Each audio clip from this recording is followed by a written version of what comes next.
All right. Happy Tuesday, everyone. This is going to be the inception of Learning Tech Talks, I think, because Learning Tech Talks is live and we're talking about live streaming with a live stream platform. I don't know if we can get any crazier in terms of episodes. And if you're thinking like live streaming, learning and development, how does this mix? You're going to see the dots connected with this. So who better than Rosina? Oh wait, Anya Rosina. Did I pronounce it right? Am I close? Yeah, you got it. Oh, Yes, look at totally. that. Nailed it. I even Yeah. completely, we were so distracted talking. I even forgot to be like, hey, I need to make sure I pronounce this right before we go live. So that's great. First shot. And she's from Restream, and we're on Restream talking about Restream, but we're really going to be talking about live streaming and what that means and all this good stuff. So for those of you who may be going, live streaming, what's that? How does that relate to learning and development? How does that relate to work, communication, change management? You're going to see this connects to a lot of different things. Product marketing, we're going to be all over the map. So I'm looking forward to this. So thanks for making the time. Absolutely. Thanks for having me. It's a pleasure to be here. And hello to everybody watching All us right. today. Well, you know what? We're going to get started on the discussion here. So you've been with, and let's start with your journey. And those of you who are joining, feel free to comment in where you're joining from. That's where I'm always curious. So I'm in Wisconsin, where I always am. Anybody who watches this familiar background hasn't changed in the 2.5 years that I've been doing this. But where are you, Anya? I'm based in Austin, Texas, and my background is also right here. This is Fine Dog that is keeping me motivated Yours is every way day. cooler. Yours is way cooler than mine, I gotta say. Okay. All right, and you've been with Restream for how long now? I just celebrated my 4th anniversary with them, so that's crazy for a startup company. Okay. But yeah, I joined back in 2018 and never looked back. Okay. All right. And so let's talk a little bit about the story, because you shared with me backstage how this ended up coming to be, because live streaming's, it's new, but it's not new. And so I'd love to just have you share that journey, because I think that's going to help people see where you're going to start seeing how these dots connected. Yeah, totally. You mean like the story of Restream, right? Like how Yeah, how they started. like how they started and then how you ended up joining on that journey. Totally, totally. I'm just seeing lots of comments from my community because we're I using know pairs, all and the it's just you got a like it's loyal just following. going so crazy. So I'm just gonna say hi to Jim, to Garen, to Paul from Shopify, who I recently had a chance to meet virtually. And thank you so much for tuning in. It's so good to see you guys. And like it's just so it makes me happy when I see the chat from my community just like blowing up and getting all like purpley. So thanks for dropping a line. All right, so the Restream story, it's a pretty inspiring thing. It's actually pretty timely right now with some global Yeah. events that are happening. So the founders of Restream are both originally from Ukraine, Okay. and they are both from like really small town. Like the CTO is from really really small town, and the CEO is from a city called Vinnytsia. It's also pretty small, pretty far from Kiev, the capital. And originally, when they met, they were just very young, 20-year-old guys, and they had this vision for their first startup, which was not Restream. Actually, not many people know that. It was a company called Tutors Band, and the vision was that they wanted to create an e-learning platform. Now, Okay. this is circa Hits close 2013, to right? home. Yeah. Yeah, it's like very early. The whole concept of learning virtually is not as widespread. There's no Teachable. There's no like massive success of Thinkific and platforms like that. But they in Ukraine already think that the world is based on this assumption that people who are skilled want to connect with people who are curious, because the skilled one Okay. wants to share their abilities and the curious one Yeah. wants to learn.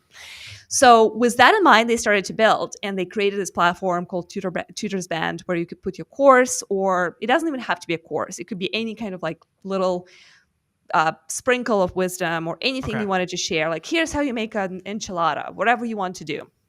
But of course, they were very early, so they didn't have a lot of traction. And they were like obsessing about the production and details. So it didn't necessarily, It was like explode. the early days of master classes, Yeah, honestly. I mean, it's kind of like you're an expert and you want to help people who are curious about being better at that do it. Exactly. That was the concept. Except for, of course, they didn't have connections with Natalie Portman and like all those amazing celebrities because they were like in the small For village. us normies who, yeah, okay, For got it. exactly. But it was a fun thing, and they were so passionate about it, and they built a team around that. And then when they realized that the e-learning thing is not necessarily flying off, they realized that with the basis of this code, with what they built, they could potentially serve completely different community, but way bigger community, the people who just Okay. want to share their message on social. And at that time, the idea of like, okay, let's just make a live streaming platform from this was kind of wild, because live streaming at that time meant gaming. Like live Oh, streamers would be on Twitch. it was very kind of like cliche and okay, yeah, if you're big into World of Warcraft or whatever big game was going on, then you were a live streamer, but that was about it.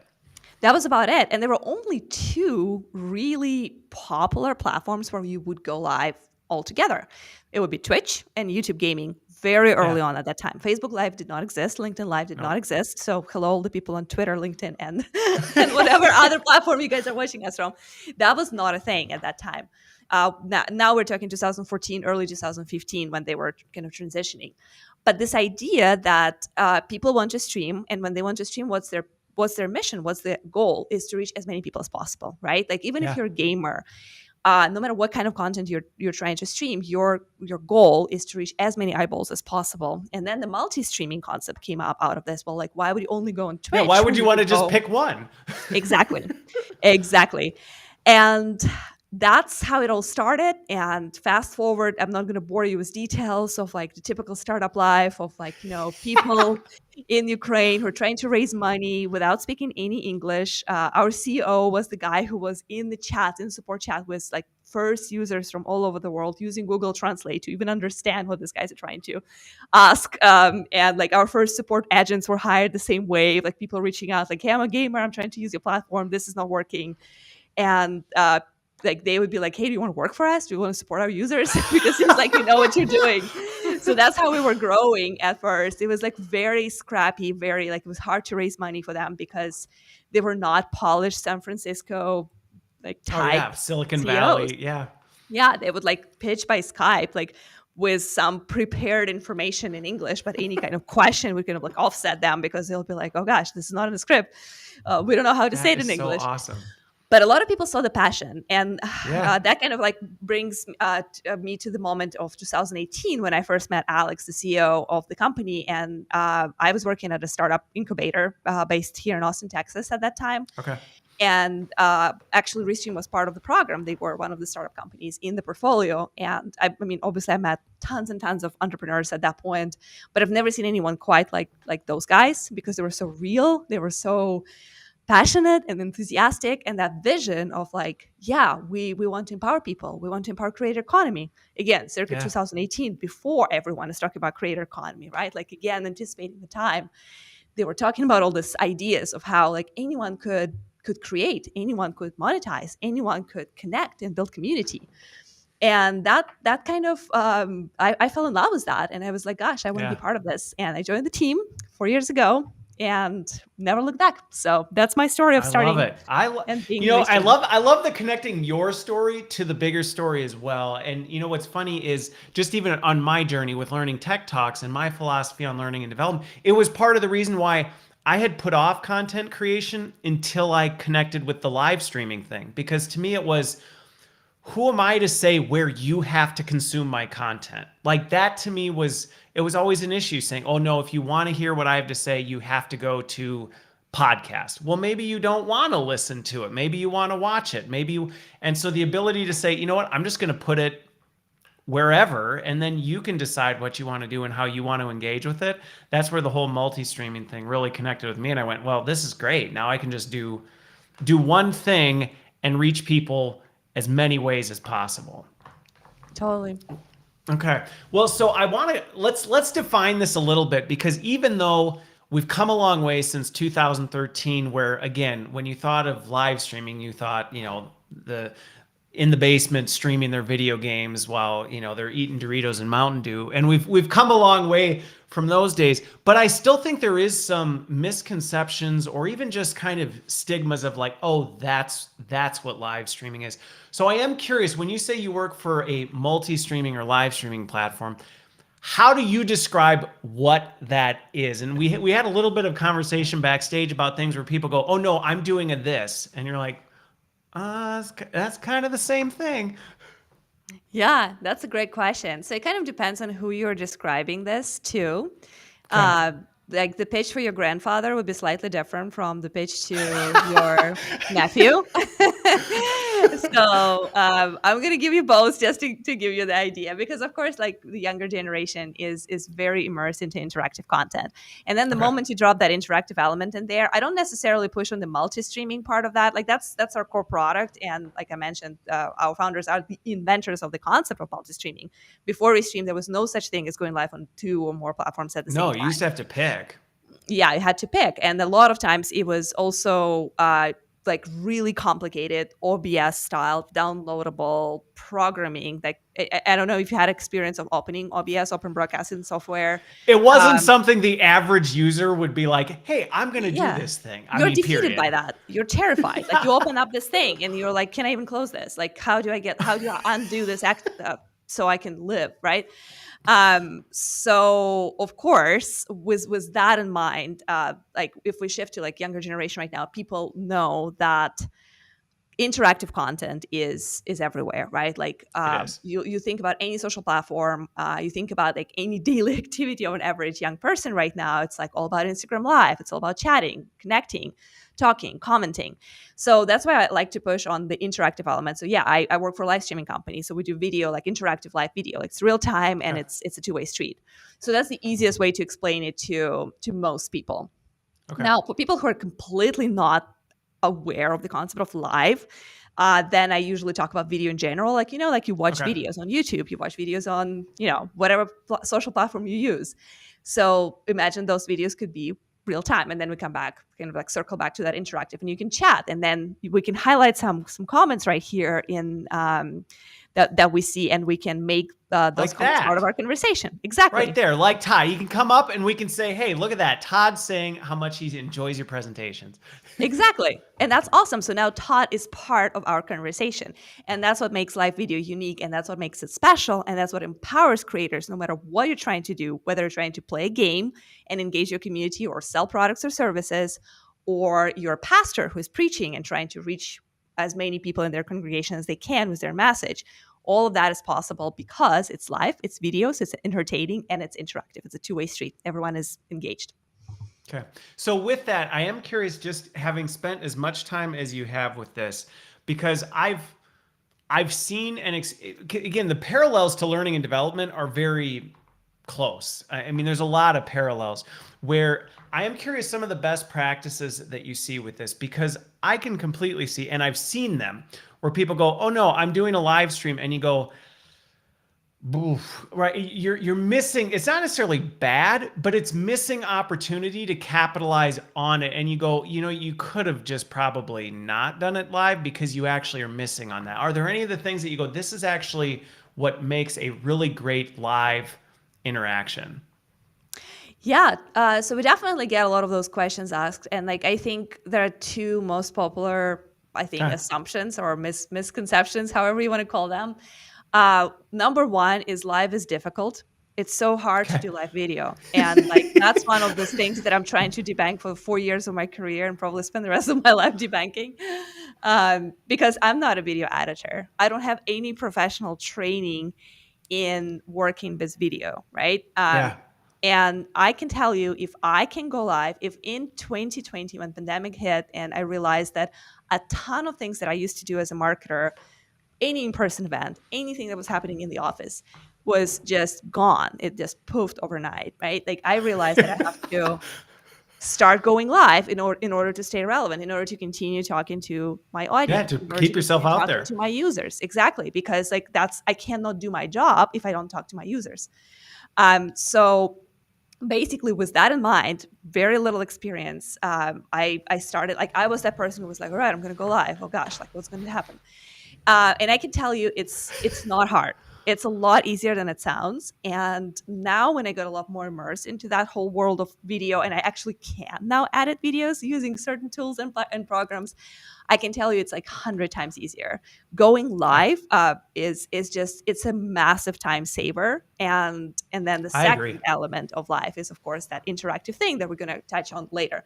But one example that I like, something that I invite people to consider, to internalize, is think That's about good. how long will it take you to create a 15-minute edited video, right? Like, and I like to like do the trivia around this. People throw different ideas around, but it's hours, right? It's It's hours, hour. not Oh, if days. you're doing a legit post production, Yeah, all that kind of stuff, I mean, it is hours of effort. hours of work, and you have to have a massive set of skills, or two different people, right? Someone is going to shoot it, someone is going to talk, someone is going to write it, someone else is going to edit it, and then they're going to polish it, and then they're going to add special effects on that, and then they're going to upload it, and then you're going to upload it into multiple different places. Most And people don't do get me not started. understand what goes into video Yeah, production in it's that level. crazy. It's so much. So it's going to take you hours. Now think about, if you want to go live for 15 minutes and just quickly demo something like pairs, or like the chat that we're having. How much time will that take? Well, I'll tell you, it's going to take 15 minutes. 15 minutes.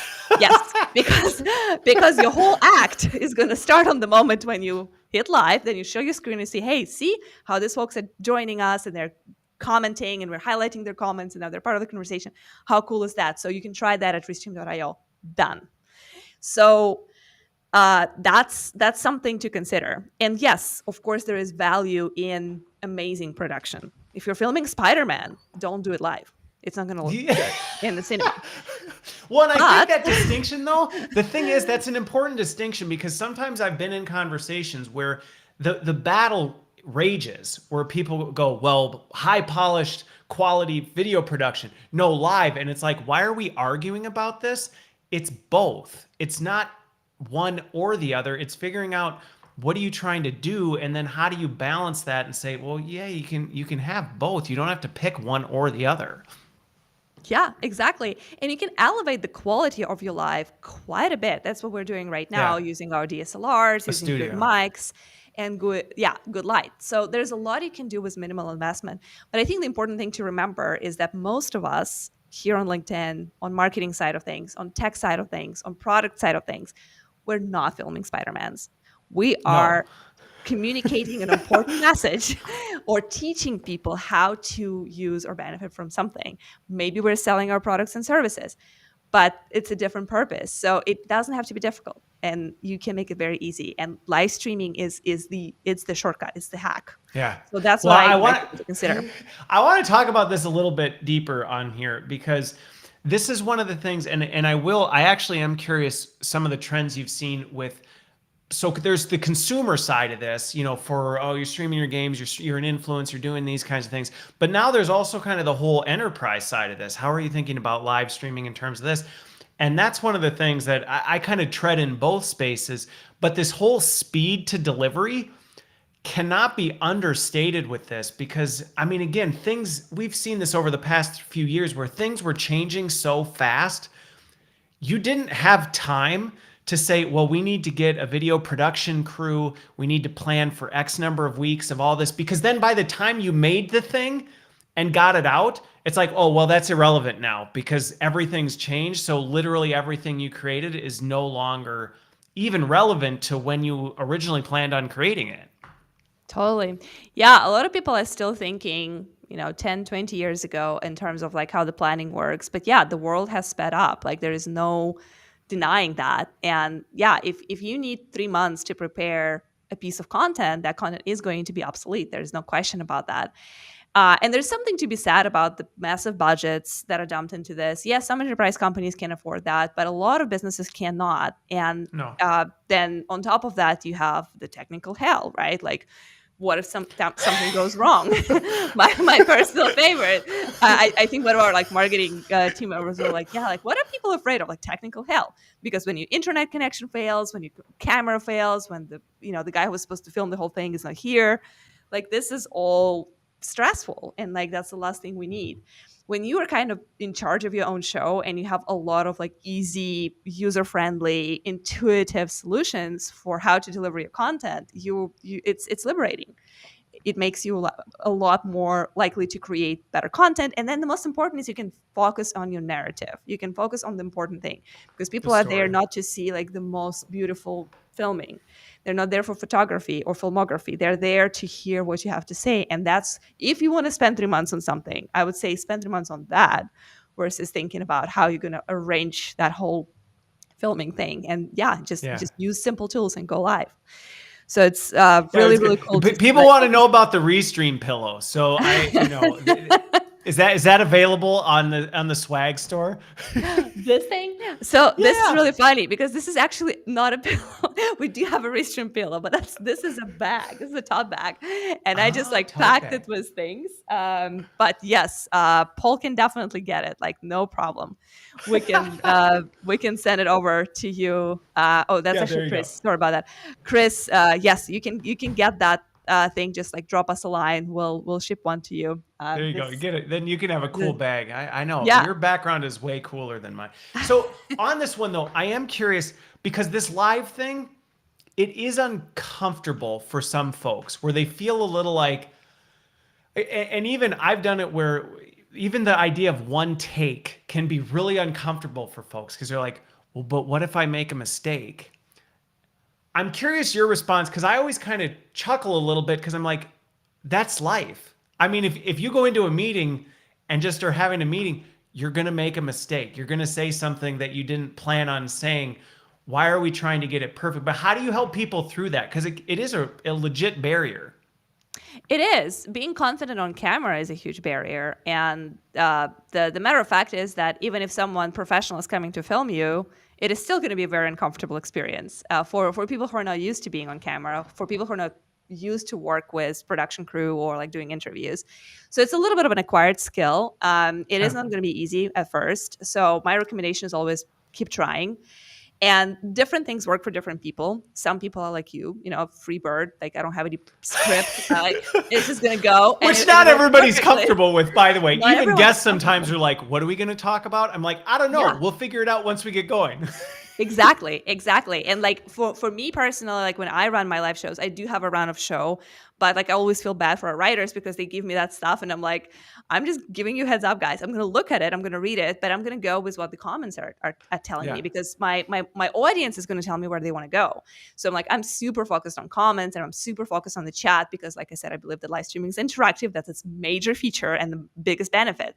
So a lot of people are just like, hey, we're just gonna take what's interesting for people, like someone was mentioning Instagram, happy to comment on that, versus others prefer to have some kind of a script or some kind of like a Okay. teleprompter. So there are all kinds of options out there. I would say just try different things, do what you're comfortable with. Don't There's no judgment there. If you are a free runner and if it's easy for you to just like go live and just kind of like you don't lose your train of thought, you're happy doing that. Cool. If you're not that person, that's fine too. Have a plan, have your notes. But in general, I would say it comes with practice. More you practice, easier it comes. And it's okay to occasionally say something wrong or miss something important. It's fine. This is live streaming, and that's the value and beauty of it. It's authentic. It's an experience. We're all here to pretend exactly just like what you said earlier.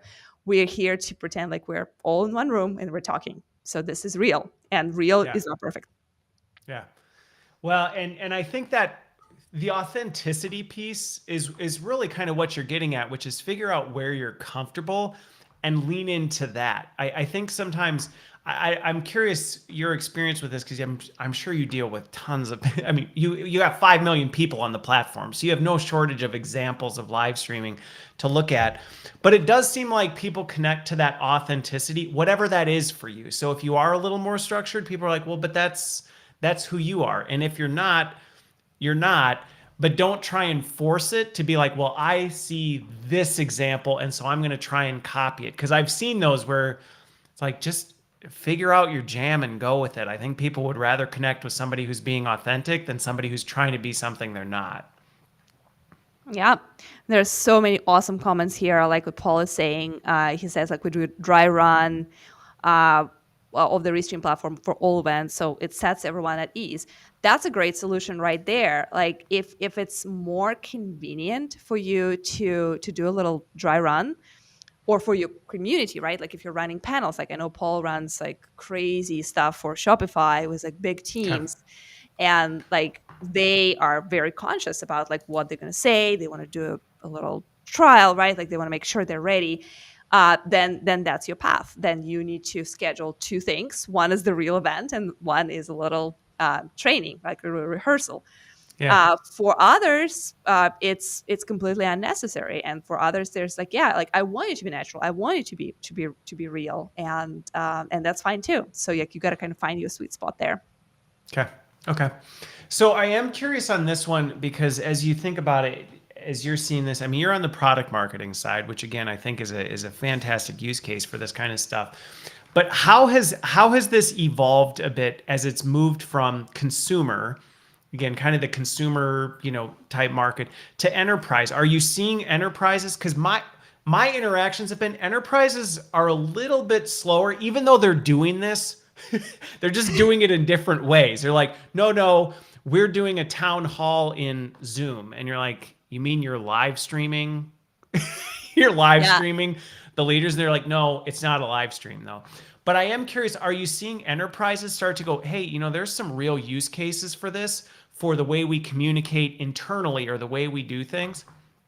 Yeah, totally. So, definitely there's a big difference between individual creators and teams. There's so many different ways how you can differentiate them. One of the like very like surface level simple way is like, are you creating live streams for your own brand, or are you creating that for someone else's brand, like Okay. your company or some kind of like business, right? So of course, another level is, are you doing that solo, or do you have a team? Are you the decision maker on the content, on the budget for this, or there's someone else who is deciding those things and you're more of a tech lead who is executing? So of course, enterprise is kind of like the top of the line, where like everything is like, yeah, a bunch of decision makers, big budgets, crazy expectations. But we do see a lot of customers who come in and say, hey, yeah, we want to like run this Zoom webinar. Okay, cool. Zoom offers great webinar platform, but we want it on social. And like that's where it becomes Okay. really interesting, because one of the misconceptions for a lot of content that is created on the business enterprise level is that it has to be gated, right? Like, so that's one of the ideas that Oh people yeah. Well, let's get into this discussion. yeah, because it's like aligns very nicely with like what enterprise wants. Like, so enterprise Yeah. wants to be able to collect email addresses, lead gen, and all that stuff. So what I like to think about, and that's perfectly fine. Like there's Yeah. a lot of ways to do it. You can actually run a Zoom webinar, and you can connect your Zoom to Restream very easily, and then spread it out to your multiple Facebook groups, your YouTube channels, and whatever you want, right? Like, so you can actually do both with Okay. tools like Restream. But the interesting thing there is, for a lot of people on the enterprise level, is that this idea of gated and lead gen and capturing emails makes a lot of sense. So there's a lot of value in that. When you capture your leads, you can follow up with folks later. You can send them the recording. You can send them the proposal, whatever you were offering, promo codes, anything. But there's also one important thing to remember. If you know anything about marketing at all, and if you think about conversions, right? Like let's say you put up any The funnel. beautiful landing page, the funnel, yeah, or even the loop, like however you want to think about it. So Okay. you have the page or you have the ad. How many people are going to click on that, and how many people are going to act on that value proposition or CTA? I would say in general, in tech, 4% conversion rate is considered good from landing pages or ads. So Okay. 4% of people, and just like, kind of let it sink in. Like you have 100 people that you could potentially reach with your content. And by gating it, you only have 4 people who will actually We're come actually in going to and go show that up. far. Yeah. And that's when we're talking about leave your email address, or, share your information. When you ask them to purchase, when you ask them to swipe their credit card, the number goes even lower. So then the question becomes like, what's more important? Do you want to collect those leads, which might be the answer. The answer might be yes. Yeah, if that's the problem you're The only trying to thing- solve, then that's maybe the problem that I'm trying is. to solve. But if the problem that you're trying to solve is to share about your product, about your service, about your brand, about your message, your mission, whatever that is that you're sharing, then gating might not be the best idea. In that case, Okay. you want to reach as many people as possible. And I think that's one of the shifts that we're seeing, coming back to your enterprise client question that we're seeing. That's why more and more enterprise clients are saying we want to go live on social, because we've done webinars for years. We've done conferences and meetings and all these things when we just sell one-to-one or one-to-many. But now we want to reach broader because we see the potential and the opportunity that we're missing out. Okay. Okay. Well, yeah, it is going back to this, what problem are you trying to solve, which tying this to L&D, because if you're an L&D leader and you're thinking, okay, so how does this tie to what we're doing? I mean, the same is true with learning content. I mean, I just think back to your founder's original story of how they were trying to get experts to help people who are curious.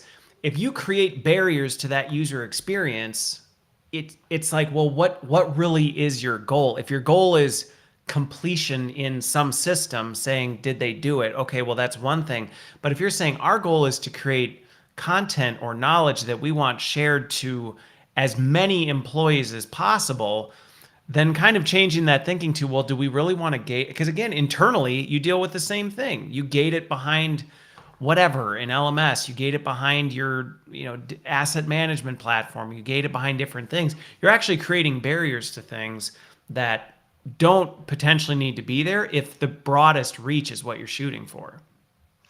Yeah, and it makes sense to consider doing both, because sometimes, yes, the goal Yeah, I was is curious on that. to sell. Have people found success with doing both, where they go, well, we'll still Yep. put it out there, but we're going to put, some sort of gating in line with it?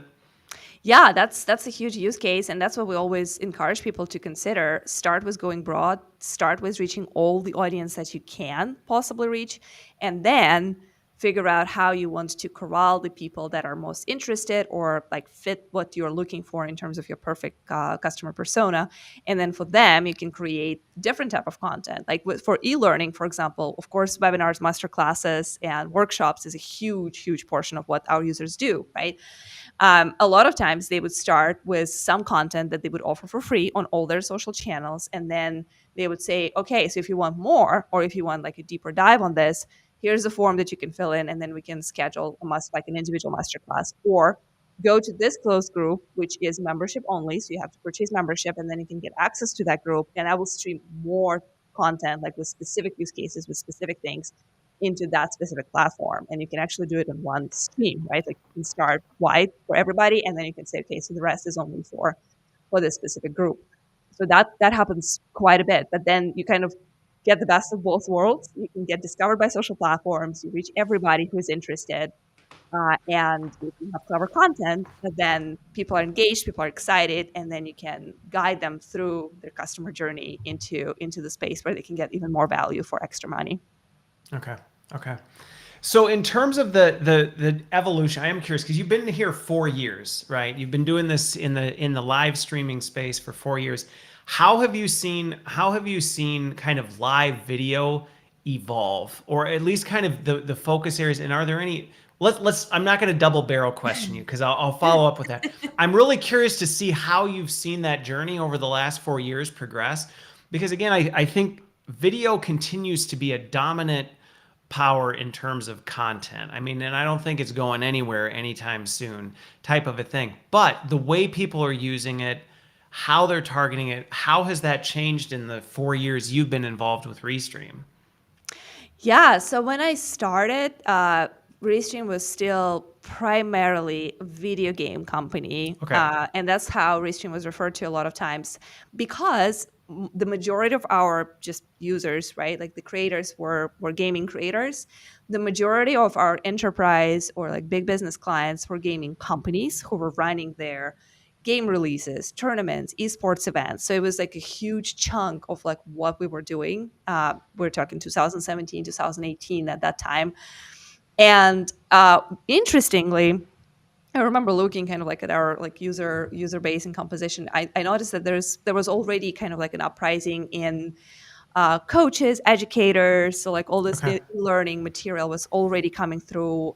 Quite a bit of worship leaders, like pastors, churches, were also kind of like tapping into that community, because ironically they had similar goal with gamers. I know it sounds kind of weird, but the idea was to share their message with Reach as many many, they're possible. trying to reach as many people with the Exactly. information that they have. So it all fit. It responded to their use case. It solved their problem. And Restream, being at that time one of very few opportunities to do it relatively easily and to connect multiple different channels. At that time, we had already over 30 destinations that you could add, including Okay. doublings, so multiple Facebook, multiple YouTube channels.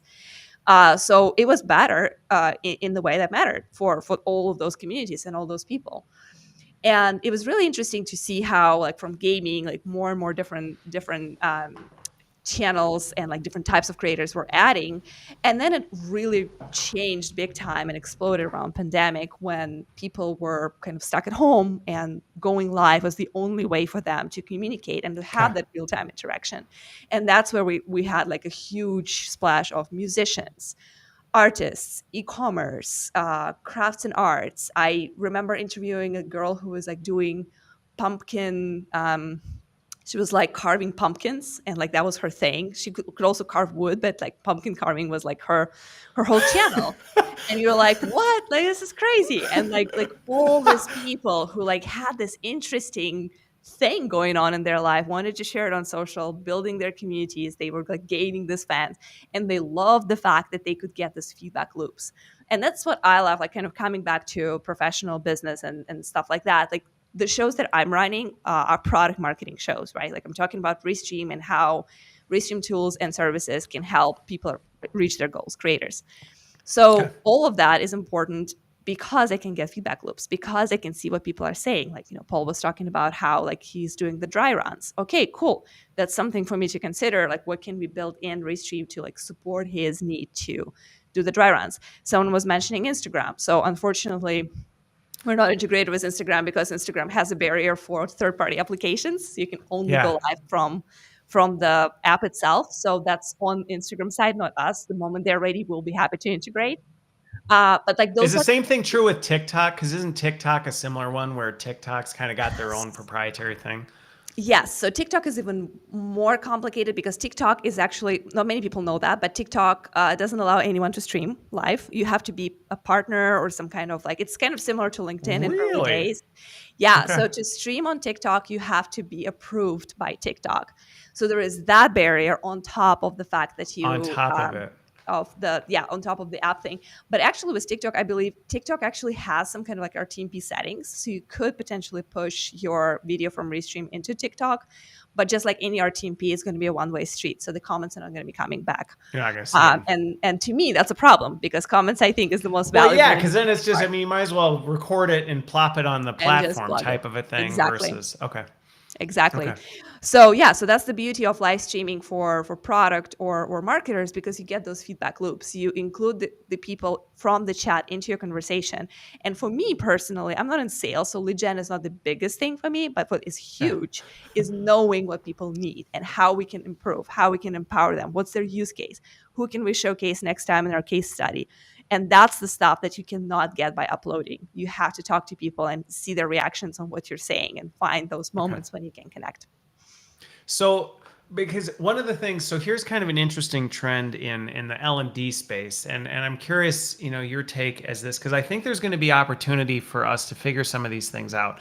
Because one of the big things in learning and development now is user-generated content is becoming, it's a buzzword now, and I don't even know that that's the official buzzword for it. I hate the buzzwords, but that's what we're really talking about is we have employees in companies who know things, and they have a lot of knowledge and wisdom, and we need them to share it with other people, but we don't always internally have good ways to do that. There's not necessarily really good ways for people to kind of capture, I know something or I have something and I want to share it, and then the barriers to do that just continue to make it more difficult.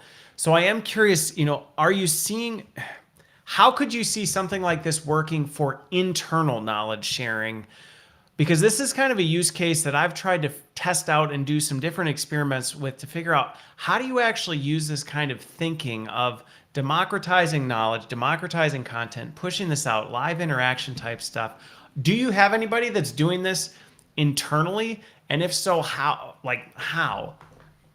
Yeah, that's an interesting question, and I do have like very specific and like use case that what we did. Yeah. So when Studio, which is what we're using right now, kind of showed up in Restream, we were obsessively using it for everything, Okay. including things it was not designed for. Literally, this is actually really funny. Like Paul here in the chat knows that when we were supposed to talk about the product, I was supposed to like get some of his feedback on Restream. I sent him Studio link so we could have basically a Zoom call, but in Studio, right? Because you can have up to 10 people and you can have a meeting in Restream Studio. You don't have to And click it's go live. browser based. It's like It's super easy browser to get based. into it. Exactly. It's super easy. They don't have to think. They just click the link. They, install their camera and they're here. But on top of everything, you can like put like cool backgrounds. You can put like a little countdown timer. By the time like when they show up, they can like see the 30-second countdown. They'll be like, oh, that's awesome. Like, this meeting is about to start. Like try adding a countdown timer to Zoom. Maybe you can succeed. Like, I don't know, but I was not able to. Like, I don't know how to do it on Zoom. It just gives you this little like, host Yeah. is not ready. You're waiting. Just sit still. Test your speakers, and then of course you can have captions that allow you to kind of like make sure that you cover everything that you want. You can put little overlays. You can make your background animated. Like there's so many different fun things that you can do internally, and then you can record that, and then you can repurpose that, which is very interesting. Something that I did with our VP of content earlier this year. Basically, it started around Christmas and kind of like overlapped through January, February. We wanted to interview some of our users and we invited them to studio. We just recorded our interviews where they would provide their Okay. feedback, tell their stories, and then we repurposed that stuff in many different ways. I use it for my product needs, right? Like, so I was like, okay, so this is the features that people need. These are the things that they get stuck. This is what we need to explain better. And content team repurposed that into quotes, into little audiograms, into little clips if the video was good for the person joining. So there's so many ways you could use that aside from just like, okay, let's connect our channels, click go live, and now we're on YouTube. So definitely you can get creative with Studio if you're looking for a way. Well, and it looks like Paul's copied from that because he's using it for his team meetings too. And I've got to say, so I haven't used it for team meetings, but one of the things that is actually really helpful with it, and one thing I'm surprised more meeting platforms haven't picked up on is layouts. That to me is one that, I mean, I can't tell you how many virtual meeting platforms where it's like everybody hates the fact you go to share your screen and blip, like the whole screen's this, and you're like, well, but what if I still want to see people, or what if I want to kind of put it in the, in the corner type of a thing? And they really haven't addressed that. So even meetings that tend to be more presentation styles where you go, you know what, we need to show something, but we don't necessarily need that to be 100%. I mean, I won't mess with the layouts because then we'll just send people and things. But the other thing you brought up, and this is something that I've used with L&D teams and have recommended people for, is rapid production of video content.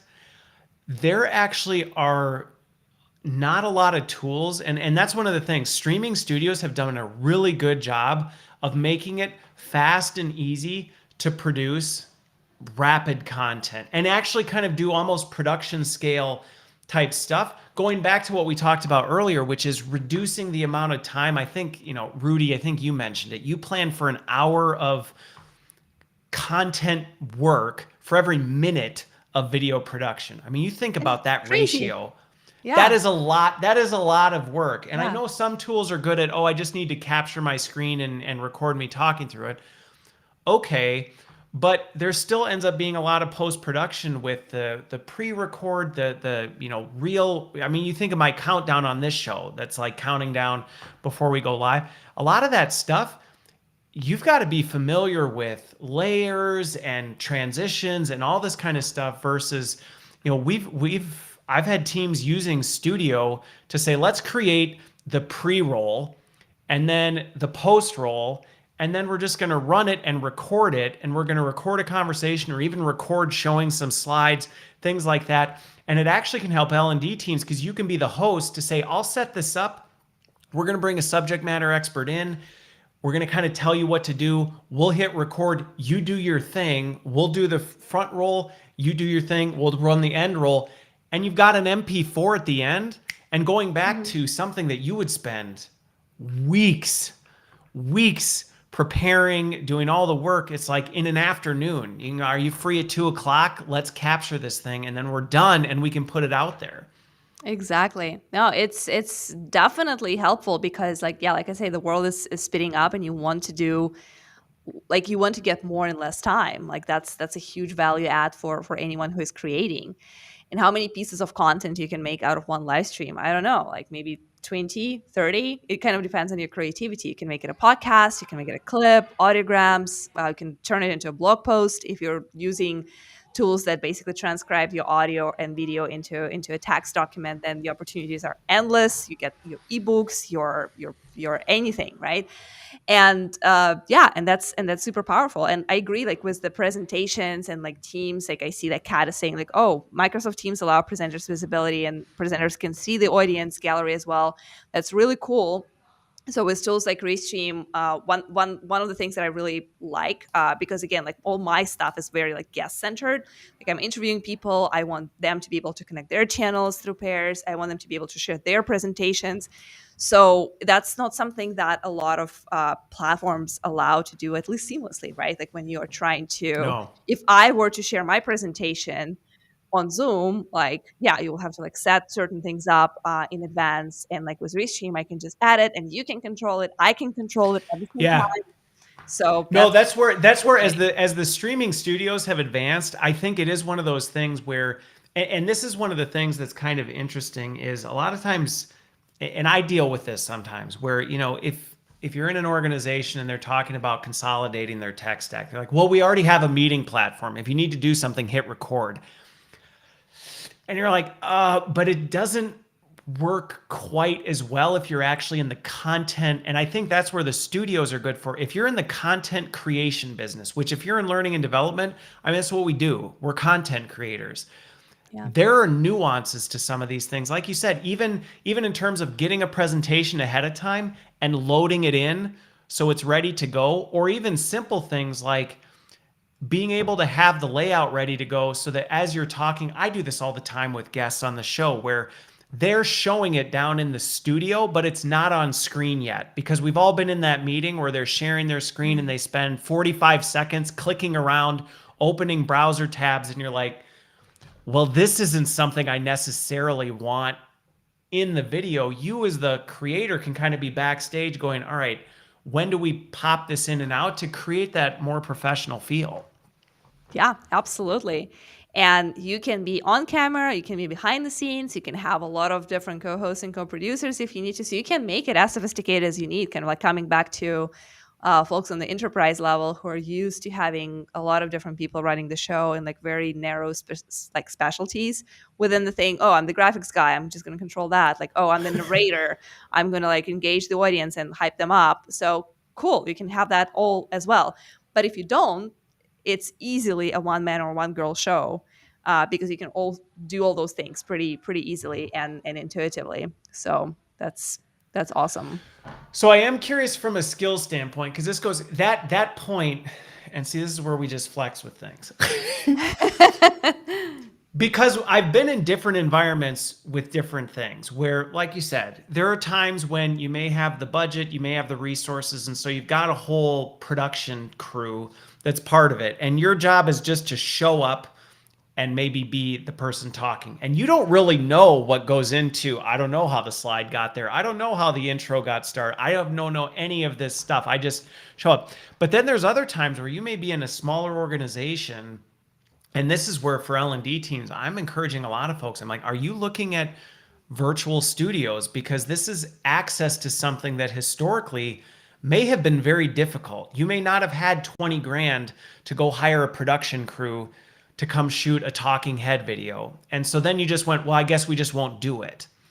Versus these virtual studios now really do open up access to say, you create a few templates, you create some of this stuff, you get familiar with how to use it.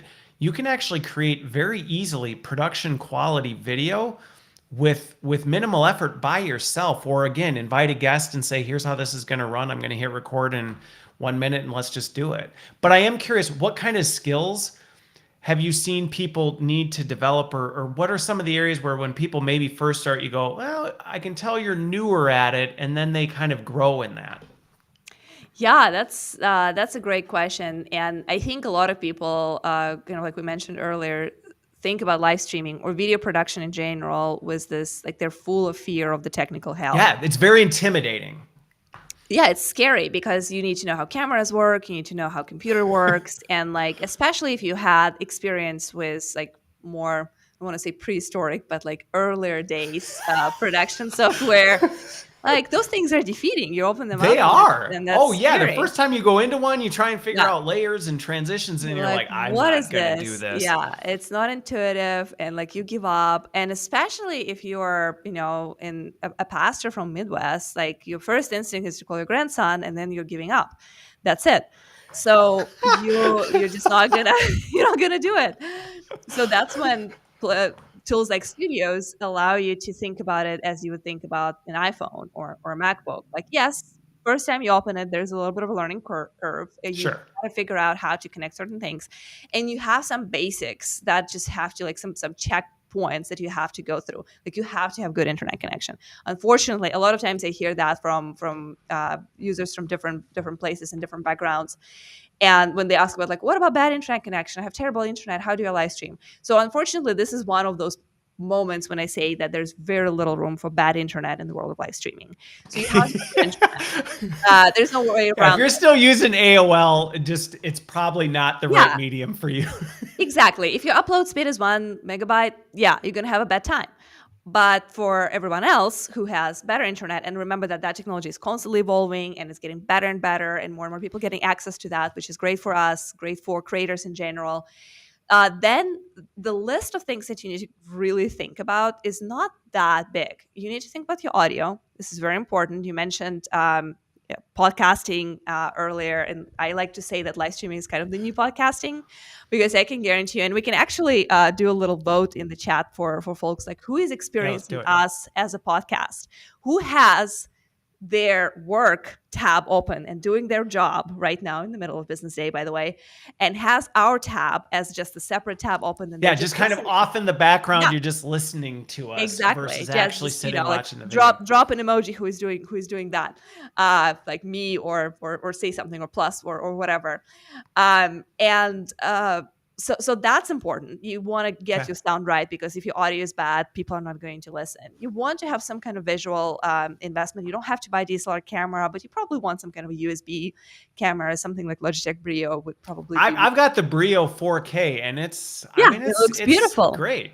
It's Oh, we got somebody beautiful. watching on the big screen. On the Now big I'm screen intimidated. with Now we're like up on champagne, with with champagne, champagne. which is amazing. Like, I wonder what time zone. I'm pretty sure. I'm hoping that's Europe. If not, that's cool too. We don't judge. So and like, yeah, here's Chris saying me. You see, like that happens all the time. Like a lot of people are just like, hey, I'm gonna do my thing. I'm gonna edit my video, as someone mentioned. But on the background, I'm just gonna have this tab open. So we are already a podcast for a lot of those people.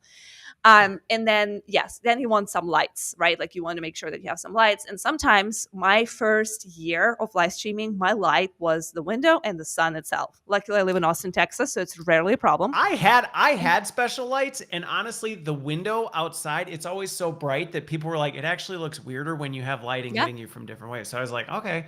It looked a lot worse when I was facing the other direction. My desk used to face the other direction, and then it was, backlighting, not a good setup. Yeah. Folks are hilarious there. Like this guy right now says Rudy. You see, like a lot of people, I told you, it works every time. Like who is listening to us, not watching? It's always like someone is like, that's me. Yep. And like Garen says, 11 a.m. ran out of coffee. This was the next closest thing. Champagne. I love that. This is hilarious. So this is the moment that you cannot have with recorded content, right? No. So yeah, it's intimidating the first time, but there's so many guides. There's so much information out there, and the important part is to just get started. You don't need a lot. Internet connection, computer, probably some kind of audio, some kind of a microphone. That's where you begin, and then you build on as you grow, as you go, like depending on what your needs are. You want to elevate the quality of production, get yourself a good camera. You want to elevate the quality of your show, get tools that you can buy guests and do graphics and do all kinds of things.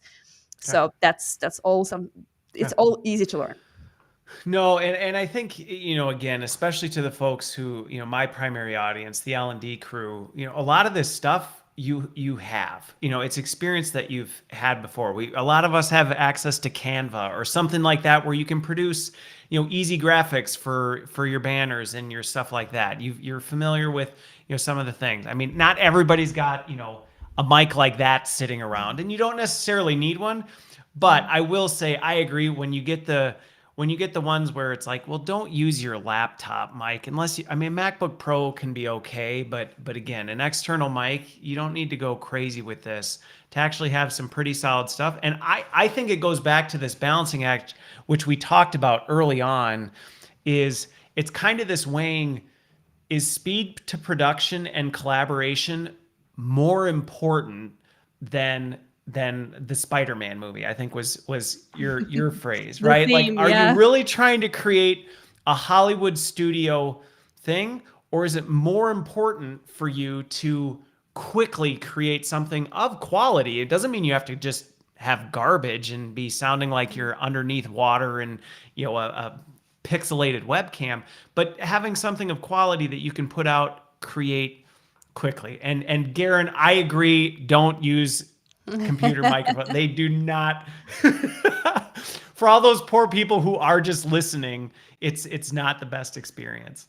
Yeah, we don't recommend that. Don't quote us that that's the advice we gave. We did not. No, we But did yeah. not. But yeah, it's definitely, yeah, it's easy to forget because people get carried away. It's kind of like obsessing about something, just like I mentioned earlier, like the product, the offering, the piece of content, the activation needs to be better in the way that matters, right? Like, and Yep. what matters is the message itself. And most of you, maybe with some exceptions, but most of you are not filming Spider-Man. And if you want to spend time on something, spend on the value that you're going to bring to the viewers. Spend on the way how you can engage them. Spend it on the things that you could do to get their feedback and to then implement it into how you move forward with what you're offering. That's time better spent than investing in crazy production, and that you can always do. You can always do that, but there's a better way. Okay. Okay. Well, all really good things. And again, while this may be really a broad spectrum in terms of what we hit on, I think it hits on some really important things that are important considerations regardless of what you're doing, because creating content is something that really anybody is doing, whether you realize it or not. And I think that's one of the things. There's ways you can do this better, faster, easier, and still get the value, which right now, with as fast as things are moving, I can just say from an internal standpoint, we just don't have time to wait for some of this stuff to get out the door, to actually make an impact. So I really appreciate you taking the time, and this was awesome, everybody chatting in and having a conversation. I love doing live stuff because it's just much more fun. It feels real. Versus just sitting and doing it independently. So thanks for making the time. Thanks for joining me. And thanks everybody for watching and participating in this one. And hopefully this gets you thinking differently about video production and live streaming. Thank you so much for having me, and thanks for folks in the chat. You made this happen.